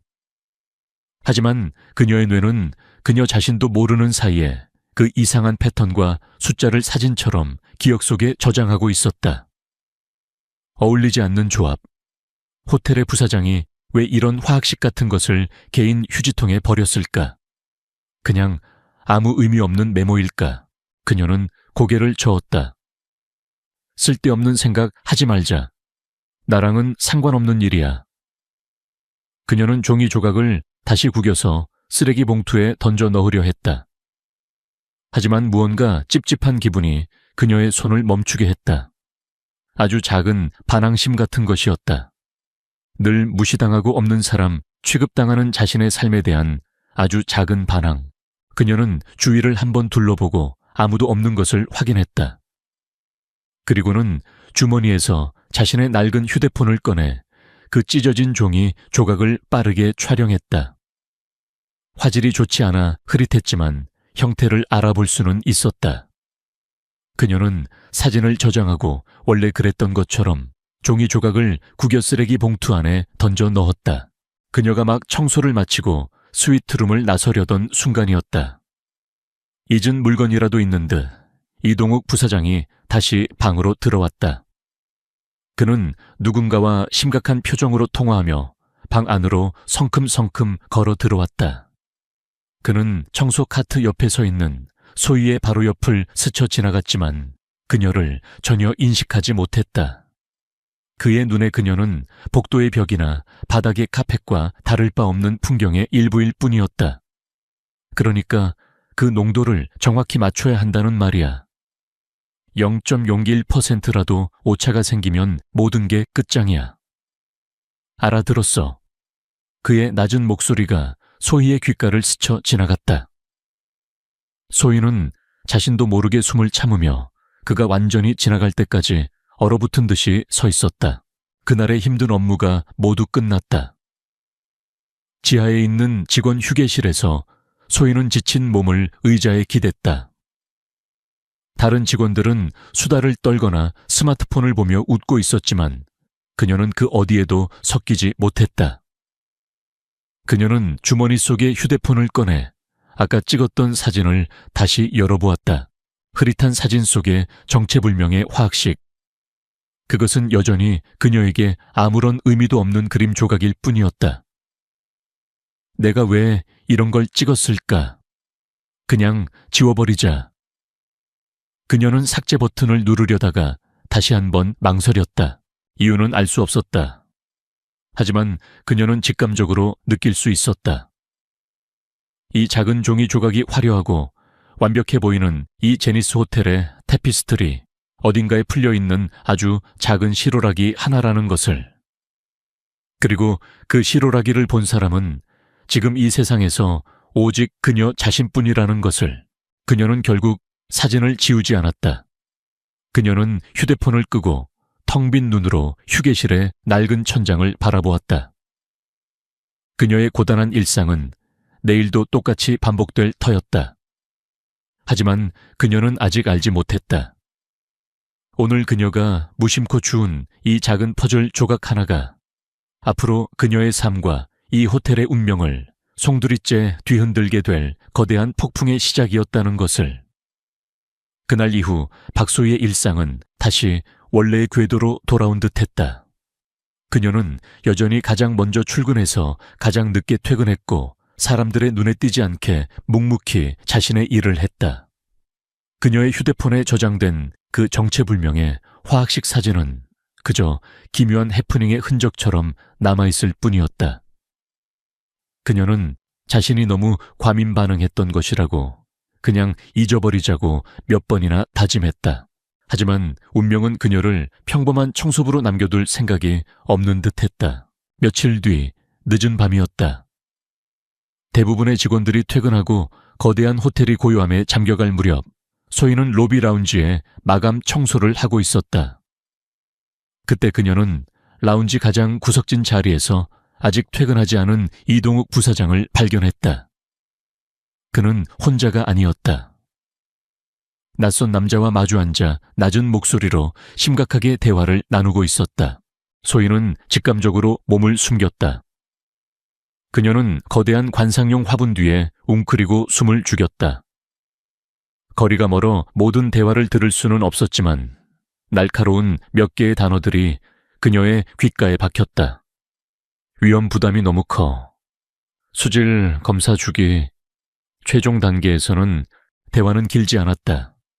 낯선 남자는 불안한 표정으로 작은 유리병 하나를 이 부사장에게 건네고는 서둘러 자리를 떴다. 남자가 라운지를 빠져나갈 때 그의 서류 가방에 박힌 로고가 소희의 시야에 들어왔다. 태영 화학, 태영 케미컬스. 제니스 호텔의 공식 스파용품 납품업체의 가장 강력한 경쟁사였다.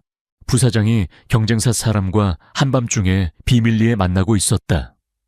그리고 수질 검사 최종 단계 같은 알 수 없는 단어들. 소희의 머릿속에 두 번째 퍼즐 조각이 던져졌다. 세 번째 조각은 그로부터 며칠 뒤에 나타났다. 세계적으로 유명한 지질학자인 안 박사가 호텔에 투숙했다. 소희는 운 좋게도 그가 묵는 스위트룸의 청소를 담당하게 되었다. 그가 학회 참석차 방을 비운 사이 소희는 여느 때처럼 방을 청소하고 있었다. 그런데 그의 책상 위에 거대한 지질 단면도가 펼쳐져 있었다. 소희는 청소를 하다 말고 그 지도에 시선을 빼앗겼다. 그것은 바로 이 제니스 호텔이 서 있는 땅의 단면도였다.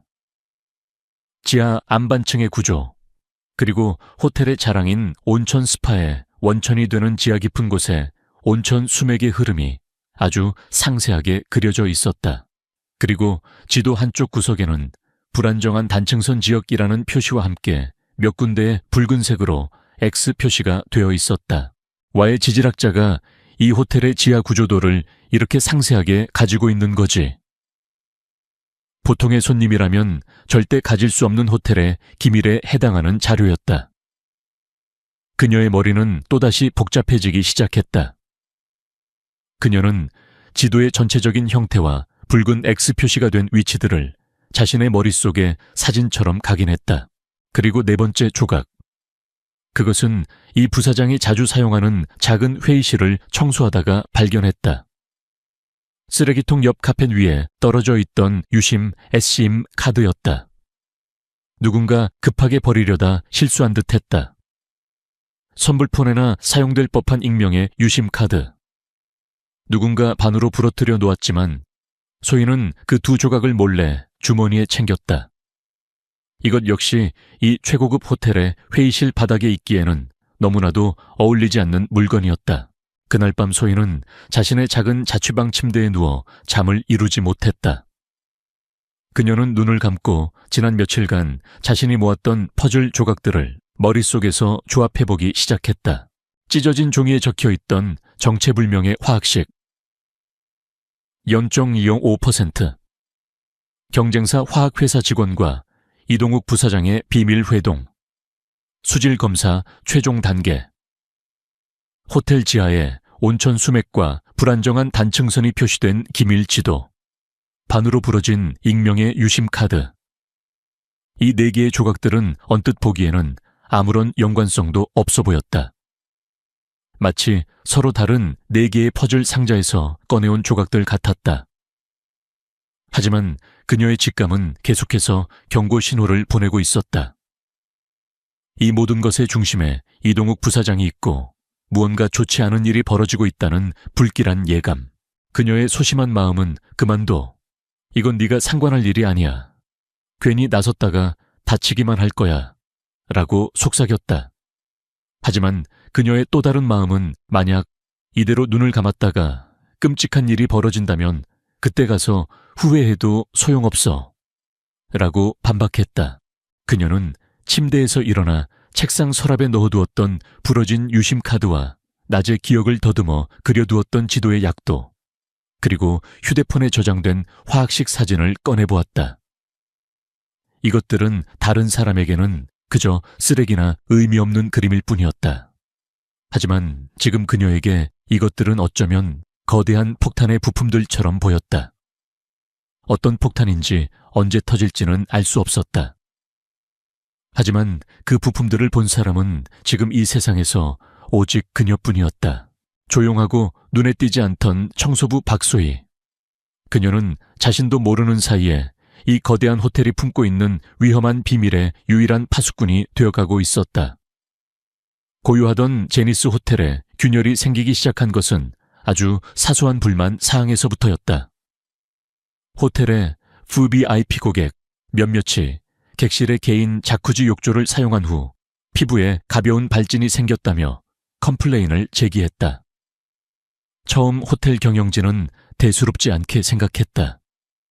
그저 고객의 피부가 유난히 예민하기 때문이라고 혹은 새로 바꾼 입욕제 때문일 것이라고 추측했다. 하지만 문제는 거기서 그치지 않았다. 며칠 뒤 호텔의 가장 큰 자랑거리이자 핵심 자산인 지하 1층의 제니스 온천 스파에서도 비슷한 불만이 터져 나오기 시작했다. 가벼운 발진 원인을 알 수 없는 두드러기, 그리고 물에서 아주 희미한 화학약품 냄새가 난다는 증언들이었다. 소문은 빠르게 퍼져나갔다.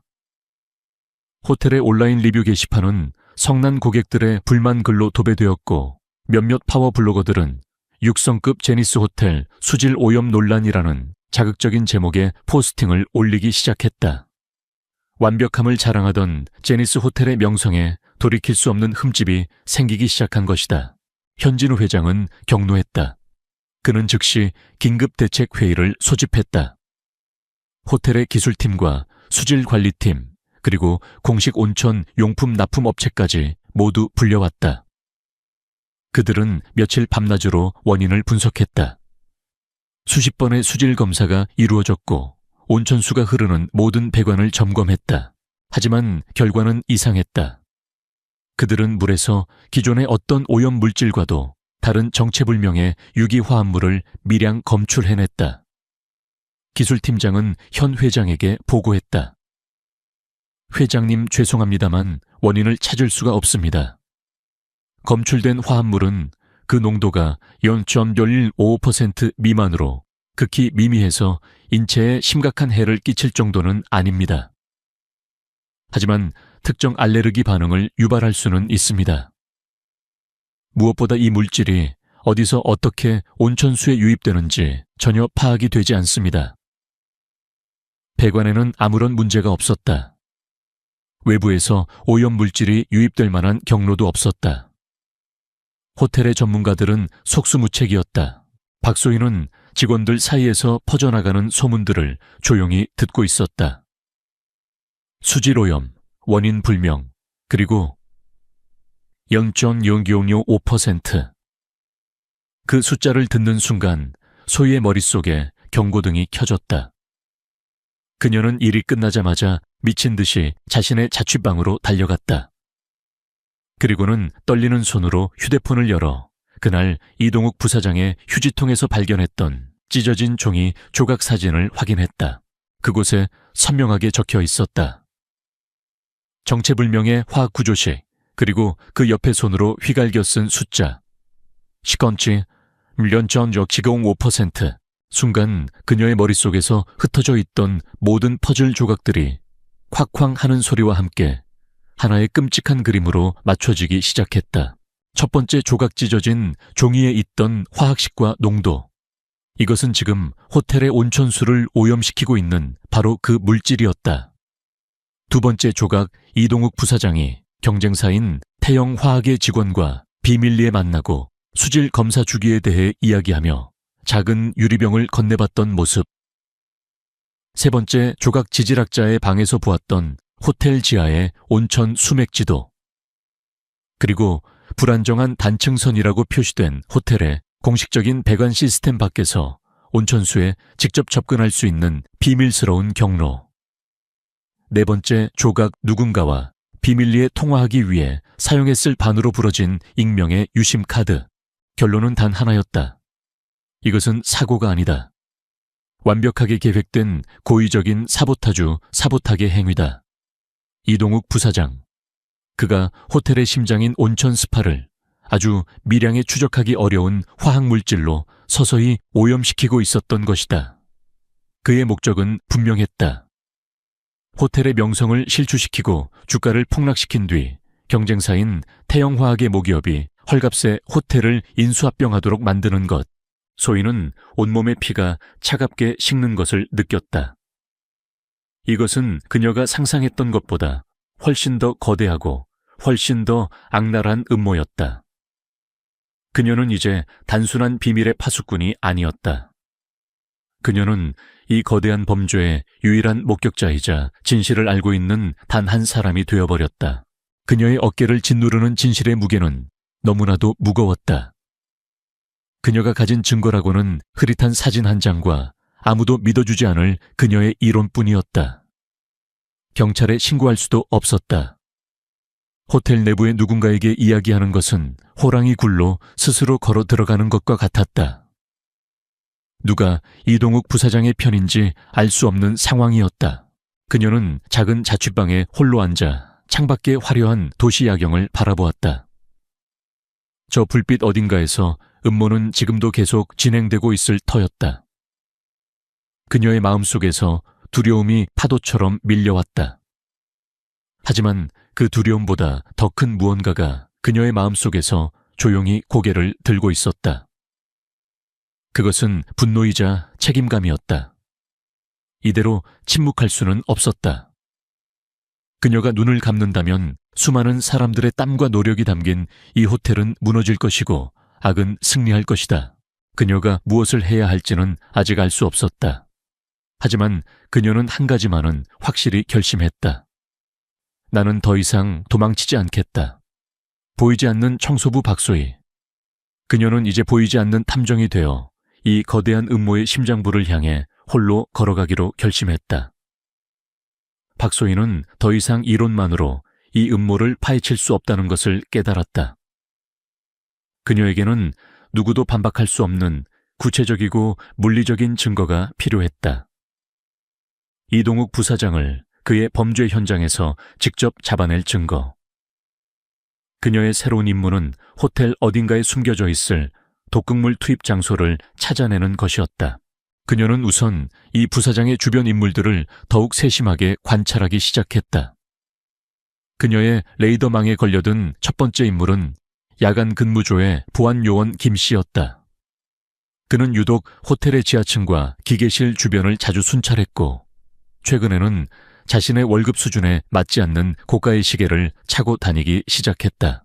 소희는 청소부라는 자신의 신분을 완벽하게 이용했다. 그녀는 직원 휴게실을 청소하는 척하며 김 요원이 동료와 나누는 대화를 엿들었다. 김형, 요즘 무슨 좋은 일 있어? 시계도 새로 뽑고 말이야. 허허, 그냥 부업으로 보너스가 좀 생겨서. 곧 마지막 한 탕만 더 하면 이 지긋지긋한 야간 근무도 끝낼 수 있을 거야. 마지막 한 탕. 소희는 그 단어를 자신의 머릿속에 새겼다. 김 요원이 이 부사장의 공범이라는 확신이 들었다. 다음 목표는 범죄 현장을 찾는 것이었다. 그녀는 지질학자의 방에서 봤던 지도를 떠올렸다. 불안정한 단층선이라고 표시된 곳, 호텔의 공식적인 배관망을 우회하여 외부에서 온천 수맥에 직접 접근할 수 있는 유일한 경로. 그곳은 바로 호텔의 가장 깊은 곳. 일반 직원은 출입이 엄격히 통제되는 지하 3층의 지열 발전, 설비실 근처일 터였다. 그곳에 어떻게 들어갈 수 있을까? 며칠을 고민하던 그녀에게 기회가 찾아왔다. 시설관리팀의 게시판에 지하 3층 환풍구 전기 청소 작업 공고가 붙은 것이다. 아무도 가기 싫어 하는 가장 힘들고 더러운 작업이었다. 소희는 자신의 담당 구역장인 한 여사를 찾아갔다. 그녀는 일부러 풀이 죽은 목소리로 말했다. 반장님, 제가 요즘 실수가 잦아서 다른 분들께 피해를 드리는 것 같습니다. 앞으로 더 열심히 하겠다는 의미로 이번 지하 3층 환풍구 청소 작업 제가 맡아서 하면 안 될까요? 한 여사는 귀찮은 일을 알아서 맡겠다는 그녀가 기특하다는 듯 흔쾌히 허락했다. 마침내 소희는 합법적으로 금지된 구역으로 들어갈 수 있게 되었다. 지하 3층은 지상과는 완전히 다른 세상이었다. 어둡고 습하고 거대한 기계들이 내뿜는 소음과 열기로 가득했다. 그녀는 정말로 환풍구를 청소하는 척하며 자신의 기억 속에 있는 지도를 따라 가장 깊고 후미진 곳으로 향했다. 그리고 마침내 그녀는 그것을 찾아냈다. 거대한 지열 펌프 뒤편 낡은 장비들로 가려진 좁은 서비스 터널. 그리고 그 터널의 끝에 정체불명의 소형 펌프와 온천 원수관에 직접 연결된 가는 호스가 설치되어 있었다. 그 옆에는 태영화학의 로고가 찍힌 빈 약품통 여러 개와 아직 내용물이 남아있는 통 하나가 놓여 있었다. 완벽한 범죄 현장이었다. 빼도 박도 못할 증거. 그녀는 심장이 터질 듯이 뛰는 것을 느끼며 휴대폰을 꺼내 이 모든 것을 촬영하기 시작했다. 바로 그때였다. 터널 입구 쪽에서 희미한 발소리와 함께 두 남자의 목소리가 들려왔다. 김 요원이었다. 이봐, 이쪽 맞아. 부사장님이 말씀하신 마지막 배달 물건 여기에 두면 되는 거지. 맞아. 곧 있을 국제행사 날 이걸 터뜨리면 모든 게 끝나는 거야. 호텔은 끝장나고 우리는 거액을 챙기는 거지. 소희는 비명을 지를 뻔한 것을 간신히 참았다. 그녀는 칠흑 같은 어둠 속 낡은 파이프 뒤로 몸을 숨겼다. 그녀는 숨소리조차 죽였다. 김요원과 또 다른 남자가 그녀가 숨어 있는 곳 바로 앞을 지나갔다. 그런데 그 청소부 아줌마 말이야. 부사장님이 계속 신경 쓰인다고 하시던데. 김요원의 목소리였다. 그냥 좀 어리숙한 아줌마 아니야. 그래도 혹시 모르니 이 일 끝나면 조용히 처리해야 할지도 몰라. 꼬리가 길면 밟히는 법이니까. 그들의 발소리가 멀어졌다. 소희는 온몸이 사시나무처럼 떨리는 것을 느끼며 그 자리에 주저앉았다. 그녀는 이제 더 이상 보이지 않는 목격자가 아니었다.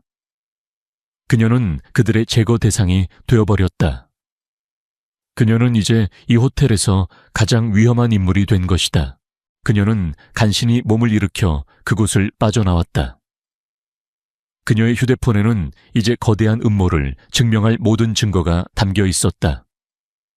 하지만 동시에 그녀의 목숨을 노리는 위협도 함께 따라오게 되었다. 자신의 작은 자취방으로 돌아온 소희는 공포에 떨며 문을 걸어 잠갔다. 그녀는 휴대폰 속 사진들을 보았다. 이 증거를 가지고 어떻게 해야 할까? 혼자서는 더 이상 감당할 수 없었다. 그녀는 용기를 내어 호텔 내부 인트라넷에 접속했다. 그리고는 임원진 명단에서 단 한 사람의 이름을 찾아냈다. 현진우 회장. 그녀는 회장의 비서실 공식 이메일 주소를 자신의 노트에 적었다. 그녀가 누구를 믿어야 할지는 아직 알 수 없었다. 하지만 그녀는 이제 선택의 기로에 섰다. 이대로 모든 것을 덮고 자신의 목숨을 부지하며 도망칠 것인가? 아니면 이 증거를 가지고 가장 높은 곳의 문을 두드릴 것인가? 그녀의 조용했던 수사는 끝났다. 이제는 진실을 세상에 폭로하기 위한 더 위험한 싸움을 시작해야 할 때였다. 박소희가 자신을 노리는 위협을 감지하고 행동을 결심했을 때 호텔 제니스는 건국 이래 최대 규모의 국제 행사인 아시아 글로벌 서밋 준비로 그 어느 때보다도 분주했다. 대한민국의 대통령을 비롯하여 아시아 각국의 정상들과 수백 명의 글로벌 기업 CEO들이 참석하는 국가적인 행사였다. 이 행사의 성공적인 개최는 제니스 호텔의 명예뿐만 아니라 대한민국의 국격이 걸린 문제였다. 소희는 직감했다. 이것이 바로 김요원과 그 남자가 말했던 마지막 한탕, 즉 이동욱 부사장의 마지막 승부수일 것이라고. 그는 이 전 세계가 주목하는 행사에서 호텔에 회복 불가능한 타격을 입혀 현진우 회장을 완벽하게 무너뜨릴 계획을 세우고 있는 것이 틀림없었다. 그녀에게는 시간이 없었다. 그녀는 더 이상 혼자서 단서를 수집할 때가 아니라고 판단했다. 그녀는 자신이 가진 모든 증거 화학식 사진, 지하 수맥지도 스케치 비밀 회동에 대한 증언, 그리고 지하 3층의 오염 현장 사진을 현진우 회장에게 직접 전달해야만 했다. 하지만 어떻게 현 회장은 언제나 이동욱 부사장을 비롯한 임원들에게 둘러싸여 있었다. 어설프게 접근했다가는 이 부사장의 손에 모든 증거를 빼앗기고 자신은 정신 나간 스토커로 몰려 쥐도 새도 모르게 사라지게 될 것이 뻔했다. 그녀는 호텔의 구조와 사람들의 동선을 자신의 머릿속에 있는 지도 위에 펼쳐놓고 계획을 세우기 시작했다. 그녀가 아는 유일한 사실은 현 회장이 매일 밤 11시가 되면 모든 업무를 마치고 호텔 최상층에 있는 개인 서재에서 혼자만의 시간을 갖는다는 것이었다. 그곳은 특별한 마스터 키카드 없이는 접근이 불가능한 호텔 내의 유일한 성역이었다. 그녀의 목표는 바로 그 서재에 증거를 남겨두고 오는 것이었다. 문제는 마스터 키카드였다. 그녀는 며칠간의 관찰 끝에 그 카드를 소지한 단 한 사람, 바로 현 회장에게 절대적인 충성을 바치는 것으로 알려진 조 실장, 즉 보안 실장에게 접근하기로 결심했다. 위험한 도박이었지만 그녀에게는 다른 선택지가 없었다. 서밋 전날 밤 그녀는 계획을 실행에 옮겼다. 그녀는 호텔의 다른 층에서 일부러 배수관을 막아 작은 침수 소동을 일으켰다. 모든 직원들과 보안팀의 시선이 그곳으로 쏠린 사이 그녀는 조 실장의 사무실로 잠입했다. 그녀는 그가 외투를 의자에 벗어두고 나간 것을 확인했다. 그녀는 외투 주머니에서 그의 키카드를 꺼내 자신이 미리 준비한 소형 RFID 복제 장치로 단 몇 초 만에 데이터를 복제했다. 심장이 터질 것 같았지만 그녀의 손은 한치의 떨림도 없이 침착했다. 마침내 그녀는 금단의 구역으로 향할 열쇠를 손에 넣었다. 그녀는 직원용 비상 엘리베이터를 타고 아무도 없는 최상층으로 향했다. 복제한 카드를 리더기에 대자 삑 하는 작은 소리와 함께 펜트하우스 전용 복도로 향하는 문이 열렸다. 최상층의 복도는 숨막히는 정적으로 가득했다. 그녀는 자신의 발소리조차 죽이며 현 회장의 개인 서재 앞으로 다가갔다. 문은 굳게 잠겨 있었다. 그녀는 주머니에서 오래전 돌아가신 아버지가 남겨주신 낡은 만능 열쇠 세트를 꺼냈다. 가난했던 시절 그녀는 고장난 문을 고치는 법을 스스로 터득해야만 했다. 그때 서러웠던 기억이 지금 그녀에게 가장 강력한 무기가 되어준 것이다. 몇 번의 시도 끝에 딸깍하는 작은 소리와 함께 문이 열렸다. 서재 안은 고풍스러운 책 냄새와 현 회장 특유의 옅은 향수 냄새로 가득했다. 그녀는 준비해온 USB와 그동안의 모든 상황을 자세히 적은 손편지를 그의 책상 위에 올려놓으려 했다. 그때 그녀의 눈에 책상 위에 놓인 한 장의 사진 액자가 들어왔다.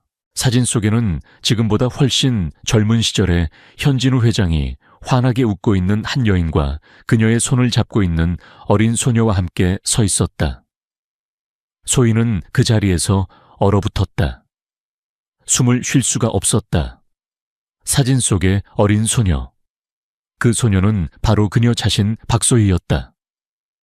그리고 그녀의 손을 잡고 있는 여인은 바로 그녀의 어머니였다. 그녀의 어머니는 오래전 바로 이 제니스 호텔의 직원이었다. 그리고 호텔에서 일어난 불의의 사고로 세상을 떠났다. 소희는 그저 운이 나빴던 사고라고만 생각해왔다. 모든 기억의 파편들이 맞춰지기 시작했다. 현 회장이 과거 자신들의 집에 가끔 찾아와 어머니와 다정하게 이야기를 나누던 모습. 어머니가 돌아가신 후 그가 고아원에 있던 자신을 남몰래 후원해 주었던 사실. 그리고 자신이 왜 유독 이 호텔에 집착하며 일하게 되었는지. 이 모든 것은 우연이 아니었다. 그녀의 눈에서 뜨거운 눈물이 흘러내렸다. 이것은 이제 단순히 정의를 위한 싸움이 아니었다. 이것은 어쩌면 어머니의 죽음과도 관련이 있을지 모르는 그녀 자신의 싸움이 되어버렸다. 그녀는 눈물을 닦고 더욱 굳은 결심으로 USB와 편지를 책상 위에 올려놓았다. 그리고 막 서재를 빠져나가려던 순간이었다. 딩동, 복도 저편에서 전용 엘리베이터가 도착하는 소리가 들려왔다. 현진우 회장이었다.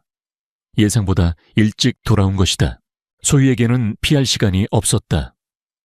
그녀는 본능적으로 서재 옆에 딸린 작은 휴게실의 두꺼운 커튼 뒤로 몸을 숨겼다. 그녀는 숨을 죽였다. 서재 문이 열리고 현 회장이 안으로 들어왔다. 그는 피곤한 듯 넥타이를 풀며 책상으로 다가갔다. 그리고 자신의 책상 위에 놓여있는 정체불명의 봉투를 발견했다. 그의 얼굴에 의아한 표정이 떠올랐다. 그는 조심스럽게 봉투를 집어들었다. 커튼 뒤에서 소희는 자신의 심장 소리가 온 세상에 울려 퍼지는 것 같았다. 폭탄은 전달되었다. 이제 모든 것은 그의 손에 달려 있었다. 커튼 뒤에서 박소희는 자신의 심장 소리가 현진우 회장에게 들릴까봐 두려워하며 숨을 죽이고 있었다. 그녀는 커튼의 작은 틈새로 현 회장이 자신이 놓고 온 봉투를 집어드는 것을 지켜보았다. 그의 얼굴에는 의아함이 가득했다. 그는 먼저 손으로 쓴 편지를 읽었다. 그의 표정은 의아함에서 충격으로 그리고 이내 차가운 분노로 변해갔다. 그는 편지를 내려놓고 떨리는 손으로 USB를 자신의 개인 노트북에 연결했다. 화면에는 소희가 목숨을 걸고 촬영한 사진들이 떠올랐다. 지하 3층의 비밀스러운 오염 장치, 태영화학의 로고가 박힌 약품통들, 그리고 정체불명의 화학식. 현 회장은 모든 것을 즉시 이해했다. 그가 평생을 바쳐 이룩한 호텔이 그가 가장 신뢰했던 오른팔의 손에 의해 서서히 독살당하고 있었다는 끔찍한 진실을. 그리고 그는 마지막 사진을 보았다. 젊은 시절 자신이 가장 아꼈던 후배 직원이자 친구였던 한 여인, 그리고 그녀의 어린 딸과 함께 찍은 낡은 사진. 그는 사진 속에 어린 소녀와 이 모든 증거를 가져온 박소희라는 이름의 청소부를 연결시켰다. 그의 눈에 깊은 슬픔과 회한, 그리고 무거운 책임감이 어렸다. 그는 편지에 적힌 마지막 문장을 다시 보았다. 오늘 밤 서민 만찬회 중에 마지막 공격이 있을 겁니다. 그는 시계를 보았다. 이미 만찬회는 시작된 지 한참이 지나 있었다. 시간이 없었다. 하지만 그는 당황하지 않았다. 수십 년간 거친 비즈니스 세계에서 살아남은 노련한 사자는 위기의 순간에 더욱 냉정해지는 법이었다. 그는 즉시 2통의 전화를 걸었다. 첫 번째 전화는 그의 절대적인 충복 조 실장에게였다. 조 실장, 지금 당장 지하 3층 지열 발전 설비실로 가게. 아무도 모르게. 그곳을 봉쇄하고 내가 갈 때까지 개미 새끼 한 마리도 들여보내지도 내보내지도 말게. 두 번째 전화는 만찬회가 열리고 있는 연 회장의 메인 통제실로였다. 그는 직원에게 나지막하지만 단호한 목소리로 몇 가지 지시를 내렸다. 덫은 놓아졌다. 화려한 연 회장. 아시아 각국의 정상들과 VIP들이 모여 우아하게 식사를 즐기고 있었다. 이동욱 부사장은 완벽한 주인의 모습으로 손님들 사이를 오가며 환한 미소를 짓고 있었다. 그는 아무도 모르게 자신의 손목시계를 확인했다. 약속된 시간이 다가오고 있었다. 곧 그의 부하가 지하에서 마지막 선물을 온천수 라인에 투입할 터였다. 그러면 이 화려한 호텔은 회복 불가능한 오명을 쓰게 되고 모든 것은 그의 계획대로 될 터였다. 그가 축배를 제의하기 위해 무대로 올라가려던 순간이었다. 갑자기 연 회장의 모든 대형 스크린이 꺼졌다 켜지더니 호텔 홍보 영상 대신 낯선 지하실의 CCTV 화면을 비추기 시작했다. 화면 속에는 조 실장과 보안 팀원들이 정체불명의 펌프 장치를 포위하고 있는 모습이 나오고 있었다. 연 회장이 술렁이기 시작했다. 그때 현진우 회장의 목소리가 연 회장 전체의 스피커를 통해 장엄하게 울려 퍼졌다. 이동욱 부사장, 지금 이게 뭔지 여기 계신 모든 귀빈들 앞에서 설명해 보시지. 이동욱 부사장은 그 자리에 얼어붙었다. 그의 얼굴은 새하얗게 질려 있었다. 스피커를 통해 들려오는 목소리는 분명 현 회장이었지만 그는 지금 자신의 개인 서재에 있어야 할 시간이었다. 화면은 바뀌어 소희가 찍었던 증거 사진들이 하나씩 나타나기 시작했다. 화학식 약품통, 그리고 그가 태영화학의 남자와 비밀리에 만나던 모습까지. 모든 것이 폭로되었다. 가장 공개적이고 가장 굴욕적인 방식으로. 이건 모함이야. 누가 나를. 그가 무언가 변명하려 했지만 이미 그의 주변을 건장한 보안 요원들이 포위하고 있었다. 그는 도망치려 했지만 소용없었다. 그의 화려했던 가면이 벗겨지고 추악한 배신자의 민낯이 만천에 드러났다. 연 회장은 통제된 혼란에 휩싸였다. 현 회장은 무대에 올라 침착하게 상황을 수습했다. 그는 호텔 내부 보안 시스템에 중대한 결함을 발견하여 즉시 조치했다고 발표하며 손님들을 안심시켰다. 그는 위기를 오히려 자신의 리더십과 호텔의 위기관리 능력을 보여주는 기회로 바꾸어 버렸다. 모든 소동이 끝난 후 현 회장은 조 실장과 함께 자신의 펜트하우스로 돌아왔다. 그는 아무도 없는 서재의 커튼 앞으로 다가갔다. 이제 나와도 괜찮네, 소희 양. 커튼이 조용히 걷히고 그 뒤에서 떨고 있는 박소희가 모습을 드러냈다. 현 회장은 그녀를 바라보았다. 그의 눈에는 이 모든 것을 해결해 준 영웅을 바라보는 고마움과 지켜주지 못했던 옛 친구의 딸에 대한 미안함이 뒤섞여 있었다. 그는 그녀의 어깨를 감싸 안았다. 자네 어머니가 살아있었다면 정말 자랑스러워했을 걸세. 그의 따뜻한 말에 소희는 참았던 눈물을 터뜨렸다. 그녀는 더 이상 이 호텔에 보이지 않는 청소부가 아니었다. 그녀는 이 거대한 성을 붕괴 직전에서 구해낸 유일한 수호자였다. 위험은 끝났다. 하지만 그녀와 현 회장 두 사람의 진짜 이야기는 이제 막 시작되고 있었다.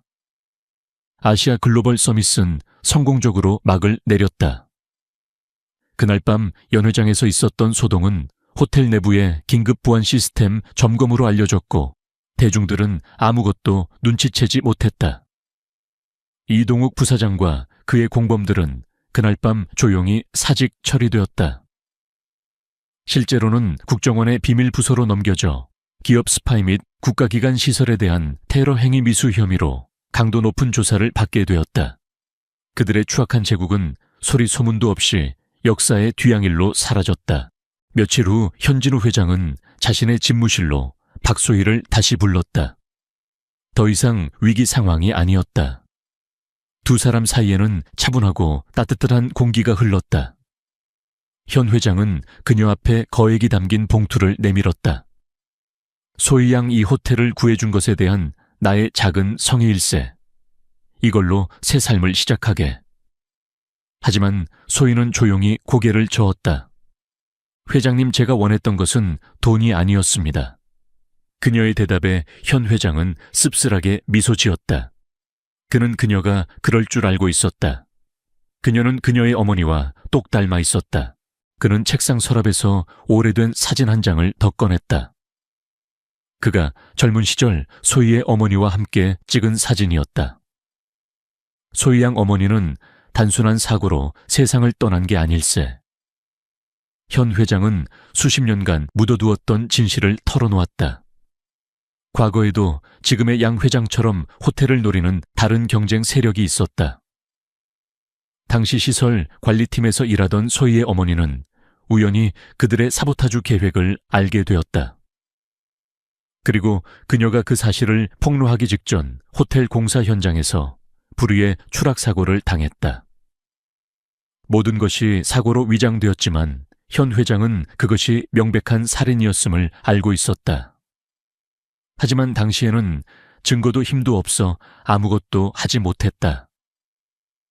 나는 평생 자네 어머니에게 빚을 졌다고 생각하며 살아왔네. 지켜주지 못했다는 죄책감 속에서.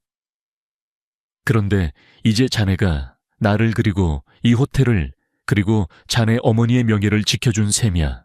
그의 눈에 눈물이 고였다. 소희 역시 눈물을 흘렸다.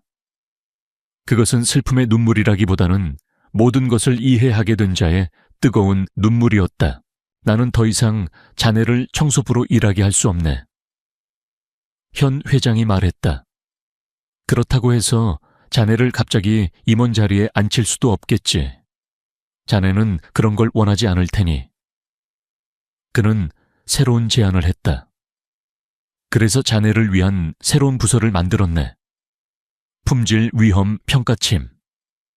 이 팀은 호텔의 모든 구역을 자유롭게 출입하며 시설의 안전 서비스의 질, 그리고 직원들의 내부 비리까지 모든 잠재적인 위험 요소를 찾아내어 오직 내게만 직접 보고하는 독립적인 조직이 될 걸세.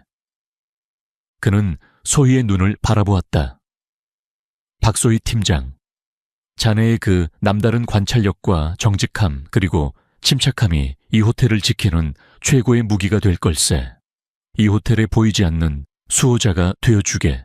소희는 더 이상 사양하지 않았다.